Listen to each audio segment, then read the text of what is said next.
December 4వ తారీఖున దత్తాత్రేయ జయంతి సందర్భంగా శ్రీమతి స్రవంతి గారి ఆధ్వర్యంలో దత్త హోమం సంప్రదించండి.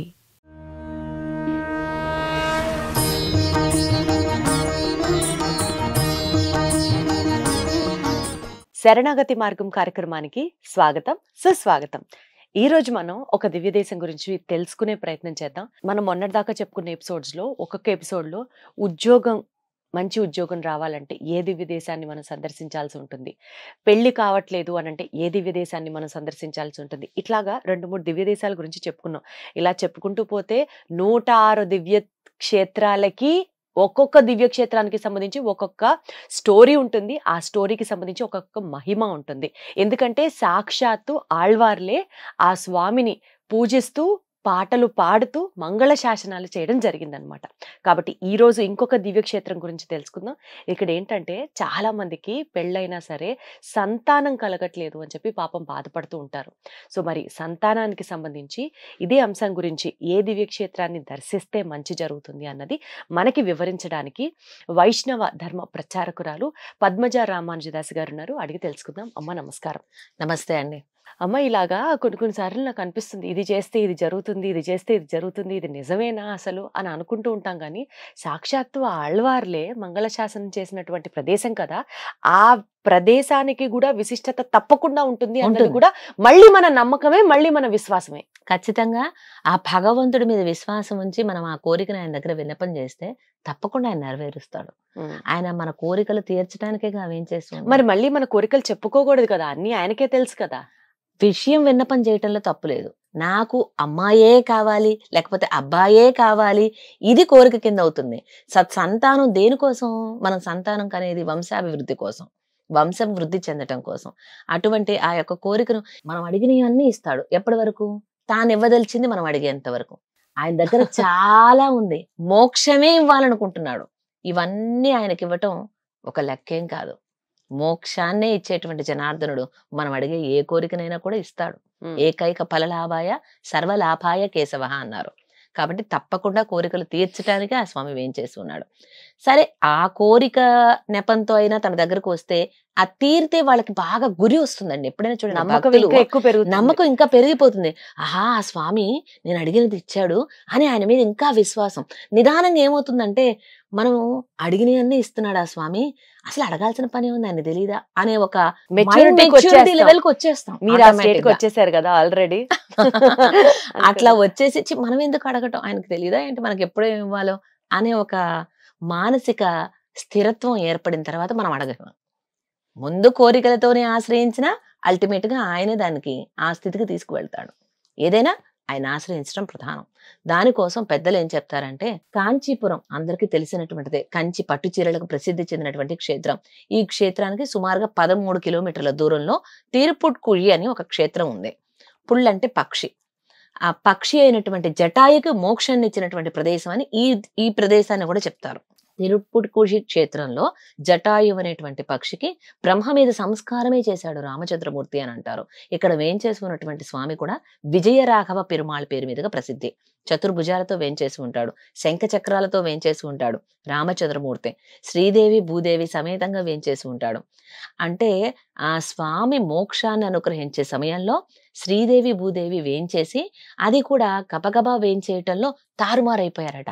ఎప్పుడూ స్వామికి కుడివైపు ఉండేటువంటి శ్రీదేవి ఎడం వైపు ఉండేటువంటి భూదేవి కుడివైపున చేరిపోయి మనకు దర్శనమిస్తారు. అలాగే జటాయువుకు మోక్షం ఇస్తున్నటువంటి స్థితిలో ఉన్నారు కాబట్టి, ఆ మోక్షం అంటే జటాయువుకు బ్రహ్మ మీద సంస్కారం, లాస్ట్ రిచువల్స్ అంటారు కదా, అవి చేసేటప్పుడు వస్తున్నటువంటి ఆ పొగ కారణంగా కళ్ళు మండిపోయి కొంచెం ఇలాగా తలకాయ దించుకున్నట్లుగా శ్రీదేవి తాయారు మనకు కనిపిస్తారు అక్కడ. ఇది ప్రత్యక్ష నిదర్శనం కూడా. అక్కడ ఉన్నటువంటి ఒక కొండ మీద ఆ జటాయువుకు ఒక మందిరం కూడా ఏర్పాటు చేశారు. అక్కడ ఉన్నటువంటి పుష్కరిణికి కూడా జటాయువు పుష్కరిణి అని పేరు. అంతటి విశేషం అనమాట. ఆ పుష్కరిణికి ఆ క్షేత్రానికి ఉన్న మరొక విశేషం ఏమిటంటే, ఈ రోజుల్లో కామన్ గా మనం పిల్లల్లో చూస్తున్నది ఇంపార్టెన్సే. 30-35 సంవత్సరాలు వచ్చేంత వరకు వివాహం చేసుకోవటం లేదు. కెరియరు, స్థిరత్వము ఇలా అంటూ వాళ్ళ ఏజ్ గడిచేటప్పటికి మారుతున్నటువంటి కాలమాన పరిస్థితులకు ప్రభావము, కాలుష్య ప్రభావము మగవారిలో కానివ్వచ్చు, ఆడవారిలో కానివ్వచ్చు, సంతాన లేమి అనేది వచ్చేసింది. ఇవాళ చాలా మందిని కనీసం 10లో 5 జంటలన్న సంతానలేమితో బాధపడే వాళ్ళని మనం చూస్తున్నాం. అయితే ఈ IVF సెంటర్స్ కు వెళ్ళొద్దని నేను చెప్పను, వెళ్ళమని నేను చెప్పను. అంతకన్నా మించినది భగవద్ అనుగ్రహం. 100%. అటువంటి స్వామి వేయించేసి ఉన్న క్షేత్రం. ఇక్కడ తాయారు సంతాన ప్రదురాలుగా పేరుగాంచినటువంటిది. ఆ స్వామి సంతానాన్ని అనుగ్రహిస్తాడని పేరుగాంచాడు. అటువంటి ఈ తిరుపుట్కుళి అనే దివ్యక్షేత్రానికి వెళ్ళి, కంచికి 13 కిలోమీటర్లే దగ్గరే మనకి. అంటే మాక్సిమం హాఫ్ అన్ అవర్లో వెళ్ళిపోతాం కంచి వెళ్ళామంటే. అక్కడి నుంచి తమిళనాడులో ఉంది. ఈ తిరుపుట్కుళి క్షేత్రానికి వెళ్ళి ఈ జటాయు పుష్కరిణిలో సంతాన లేమితో బాధపడుతున్నటువంటి స్త్రీ పెసలు వేయించిన పెసల్ని తన కొంగులో ముడి కట్టుకొని ఆ పుష్కరిణిలో స్నానమాడి ఆ తడి బట్టలతోనే స్వామిని దర్శించుకొని వచ్చి ఆ రాత్రి అక్కడ నిద్ర చేసినట్లయితే ఒక రోజు కాదు, మొత్తం 3 రాత్రులు నిద్ర చేయాలి. నిద్ర చేసి స్వామిని అర్చించుకుంటూ ఆ విధంగా దంపతులు ఇరువురు కూడా వెళ్ళి చక్కగా ఆమెమో స్నానం చేసి పెసలు కొంగును ముడిగట్టుకొని ఉంటే 3వ రోజు తెల్లారికి ఈ పెసలు గనక మొలకెత్తితే ఆమె ఖచ్చితంగా సంతానవతి అవుతుంది. మొలకెత్తితే ఒకవేళ ఎత్తకపోతే వేయించిన పెసలు చూడండి అయినప్పటికీ మొలకెత్తుతాయి. అది భగవద్ అనుగ్రహం. మొలకెత్తలేదు అంటే ఇక వాళ్ళకి రుణం లేదని అర్థం. అబ్బా అయ్యో, రుణం ఉంటేనే కదా మనకి సంతానం అనేది కలిగేది. అది కాబట్టి ఖచ్చితంగా మొలకెత్తుతాయని భక్తుల విశ్వాసం. ఓకే, అక్కడ స్నానం చేయాలి, జటాయు పుష్కరిణిలో నిద్రించాలి, అక్కడ రాత్రి నిద్ర చేయాలి. ఆ స్వామిని భక్తితో విశ్వాసంతో అర్చన చేస్తే తప్పకుండా మొలకెత్తుతాయి. అలా వాళ్ళకి సంతానం లభిస్తుంది. ఇదొక విశేషం. కంచి దగ్గర నుంచి 13 కిలోమీటర్ల దూరంలో ఈ తిరుపుట్కుళి ఉంది.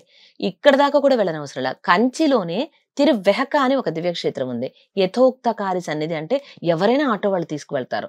కంచిలోని విష్ణు కంచి, శివ కంచి, విష్ణు కంచి అని 2 భాగాలుగా ఉంటుంది కాంచీపురం. విష్ణు కంచిలో తిరువెహక అని యథోక్తకారి సన్నిధి. అక్కడ ఆ సన్నిధిలో ప్రదక్షిణ ప్రాకారంలో మనం ఎడం వైపు కనుక వెళ్ళామంటే పెద్ద ఆండాలు తాయారు శ్రీమూర్తి వేయించేసి ఉంటారు. ఎంత పెద్దగా వేయించేసి ఉంటారంటే సుమారుగా 8-9 అడుగులు ఉంటారేమో. చాలా దివ్యమంగళ విగ్రహం. చూడగానే అమాంత పాదాలు పట్టి నమస్కారం చేయాలనిపిస్తుంది. మనకి ఆళ్వార్లు 12 మంది ఉన్నారు శ్రీ వైష్ణవ సంప్రదాయంలో. అందరూ మగవారే, ఒక్క ఆండాళ్ళు తప్పించి.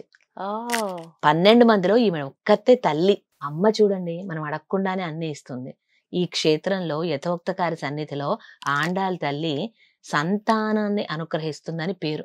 ఇక్కడ అమ్మ దగ్గర చెప్పుకొని మొక్కుబడి చేసుకున్నట్లయితే అమ్మ ఎటువంటి కష్టాన్నైనా తీర్చేస్తుంది.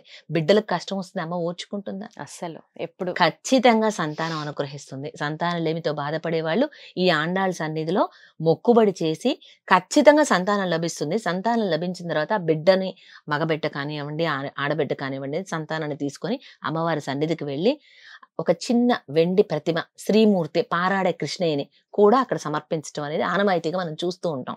అమ్మవారి సన్నిధిలో అనేక శ్రీమూర్తులు ఉంటారు. పారాడే కృష్ణయ్య శ్రీమూర్తులు చిన్నదో పెద్దదో వాళ్ళ శక్తిని బట్టి ఆ అమ్మకి సమర్పించడం. అమ్మ కోరుకునేది కృష్ణయ్యనే కదా. అందుకోసం ఆమె ప్రీతి కోసం మనం ఎలా ఒక ప్రీతి చెందాం అమ్మ అనుగ్రహంతో. ఆ అమ్మ ప్రీతి కోసం అని చెప్పి చిన్ని కృష్ణయ్యని, పారాడే కృష్ణయ్యని వాళ్ళకి సంతానం లభించిన దానికి గుర్తుగా సమర్పించడం చూస్తూ ఉంటాం. ఇది విశేషం అక్కడ. అలా తిరుపుట్కుళి దివ్యక్షేత్రంలో అయితే జటాయు పుష్కరిణిలో స్నానమాడి నిద్ర చేస్తే స్వామి అనుగ్రహం, అమ్మ అనుగ్రహంతో తప్పకుండా సత్సంతానం లభిస్తుంది. తప్పకుండా లభిస్తుంది, విశ్వసించండి. అలాగే ఇంకా అక్కడ దాకా కూడా వెళ్ళలేమనుకుంటే కాంచీపురంలోనే లోకల్లోనే ఏరియాలోనే అనేక మనకి మొత్తం 13 దివిదేశాలు ఉన్నాయండి. కంచిలోనే ఒక్క కంచిలోనే 13 దివిదేశాలు ఉన్నాయి. అందులో ఇది కూడా ఒకటి. యథోక్తకారి సన్నిధి అంటారు, తిరువెహక అంటారు. ఈ యథోక్తకారి సన్నిధిలో ఆండాళ్ళ సన్నిధిలో మనం మొక్కుబడి చేసినట్లయితే తప్పకుండా సంతానం. ఈ 1-2 సన్నిధులే కాదండి, దివ్యదేశాల్లో చాలా చోట్ల అమ్మవారు సంతాన ప్రదురాలుగా మనకు కనిపిస్తారు. మనకి ప్రధానంగా మనకి దగ్గరలో ఆంధ్రాకి దగ్గరలో తమిళనాడులో కూడా కంచి దగ్గరగా ఉంటుంది. కాబట్టి మీకు ఈ క్షేత్రాన్ని గురించి చెప్పటం అయింది. కాబట్టి ఎవరి అవకాశాన్ని బట్టి ఈ 2 క్షేత్రాల్లో ఏదో ఒక క్షేత్రానికి వెళ్ళి అమ్మకు మొక్కుబడి చేసి తప్పకుండా సత్సంతానం పొందగలుగుతారని ఈ సందర్భంగా అందరికీ తెలియజేస్తున్నాను. సో మీరు చేసే ప్రయత్నాలు ఏవైతే ఉంటాయో పిల్లల కోసం అవి చేస్తూనే, అవి మానేయండి అని ఎవరు చెప్పడం లేదు.